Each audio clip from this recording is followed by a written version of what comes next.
जैसा कि अभी हमारे बीच में पढ़ा गया नीति वचन उसका 13वां अध्याय उसके 21वें पद से लेकर 25वें पद तक।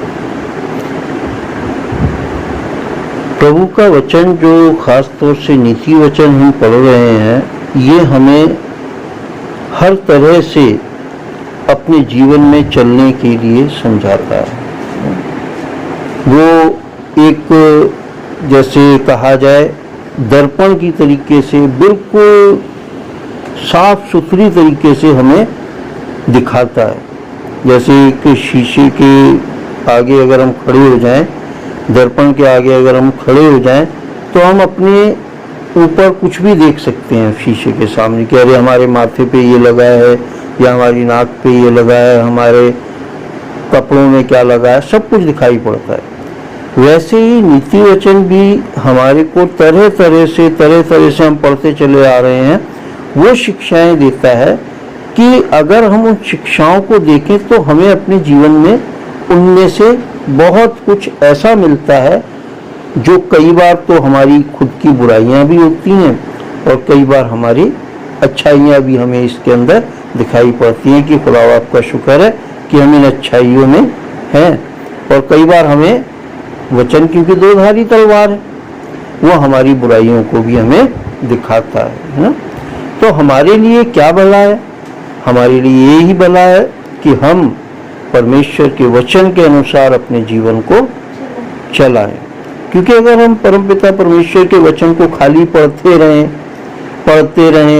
रहें और अपने जीवन को वैसा ना बदलें जैसा लिखा है, तो इस पढ़ने से हमें कुछ लाभ नहीं मिलेगा। ना सुनने से लाभ मिलेगा, ना पढ़ने से लाभ मिलेगा।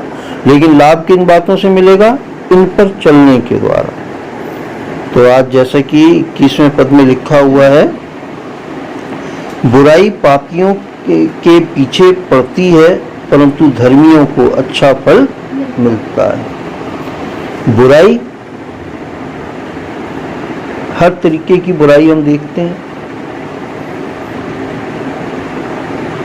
कुछ लोग बुराई को विपत्ति भी समझते हैं, तंगी तुरसी भी समझते हैं, परेशानियां भी समझते हैं, मुकदमे केस भी समझते हैं, पुलिस थाना भी समझते हैं। तो ये सब क्या है? बुराइयां हैं। लेकिन यहाँ क्या लिखा हुआ है कि बुराइयां किनके पीछे पड़ती हैं? पापियों के पीछे पड़ती हैं। लेकिन मैं प्रभु के वचन को समझते हुए, क्योंकि प्रभु का वचन हमें जीवन में अनुभव भी देता है, प्रभु के वचन में भी जैसा लिखा और हम अपने जीवन में भी देखते हैं, कई बार हम अच्छाइयाँ भी करते हैं, धर्मी होते भी हैं, तो भी हमारे पीछे बुराइयाँ पड़ती हैं। लेकिन इनमें जमीन आसमान का अंतर है। क्योंकि अगर पापी लोगों के पीछे बुराई पड़ती है तो उनका नाश हो जाता है, लेकिन धर्मियों के पीछे अगर बुराई पड़ती है तो धर्मी, जैसा लिखा हुआ है कि परंतु धर्मियों को अच्छा फल मिलता है। क्यों? क्योंकि जब बुराई धर्मियों के पीछे पड़ती है और धर्मी अपने खरे मार्ग पर, परमेश्वर पिता के मार्ग पर चल रहा होता है, तो लास्ट में बुराई को क्या होता है? हार जाना पड़ता है। और जब बुराई हारती है तो परमेश्वर की तरफ से, पिता की तरफ से उसके लोगों को अच्छा इनाम मिलता है।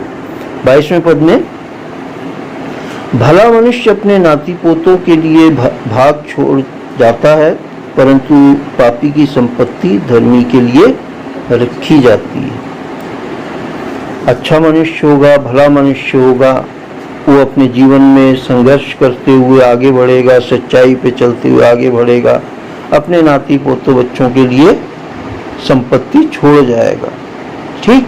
लेकिन जिसने अपने जीवन में बुराइयों के जरिए से धन संपत्ति जोड़ी है, कमाई है, ठगी करी है, धोखे दिए हैं, डकैतियां डाली हैं, चोरी चकारी करके संपत्ति को बढ़ाया है, तो वो उसकी धन संपत्ति कहाँ जाएगी?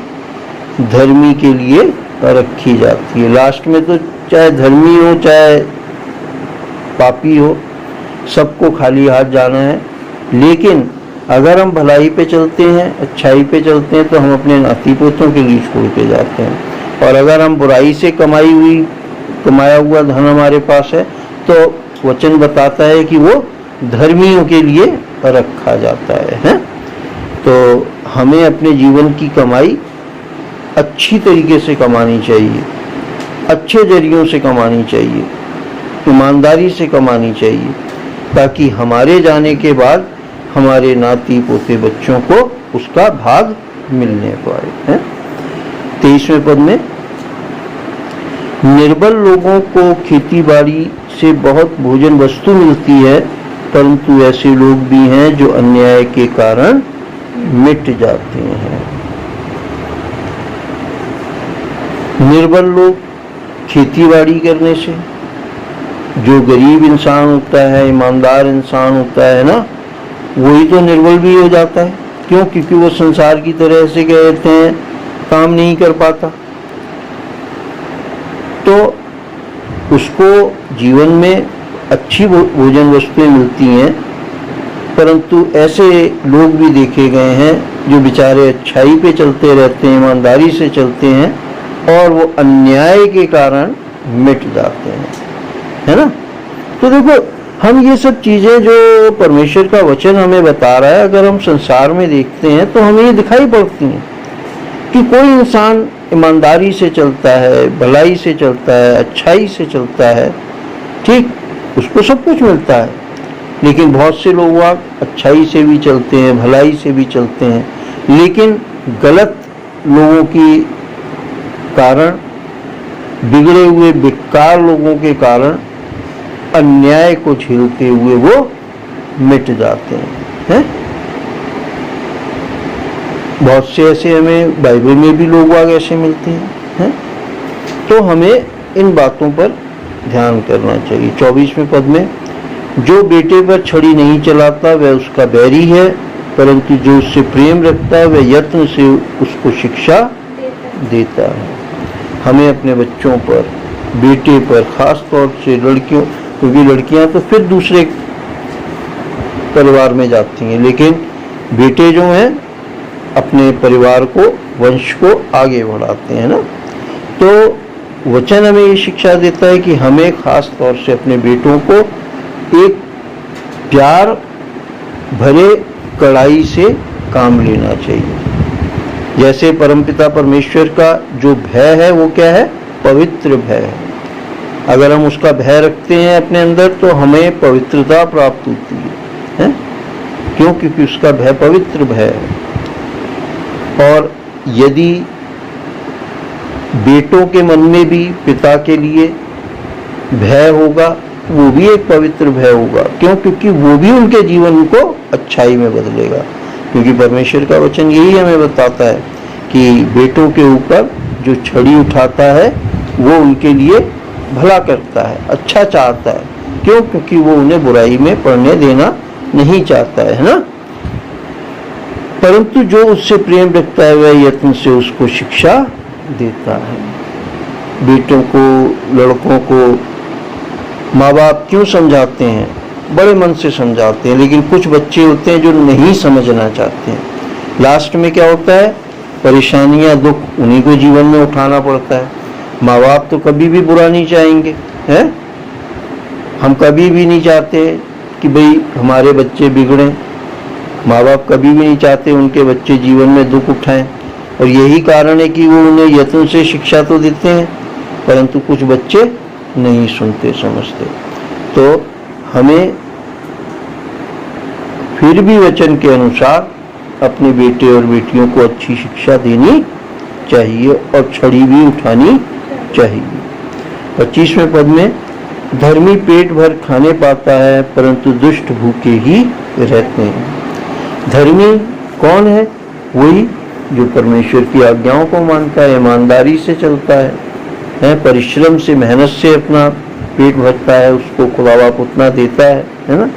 लेकिन जो दुष्ट होते हैं उनका पेट कभी भरने नहीं पाता है। मैं अपने जीवन में कई जगह देखता हूँ, बहुत से लोगों के पास बहुत पैसा है लेकिन खा नहीं सकते हैं। कई बार उनको भी परेशानियां उठानी पड़ती हैं। तो परमेश्वर की नज़र में धर्मी बन के चलना, उसकी आज्ञाओं को मानते हुए चलना, तो जीवन में एक अच्छी चीज़ों को संतुष्टि रहती है, एक अच्छी चीज़ों को पाने का हमें अवसर मिलता है।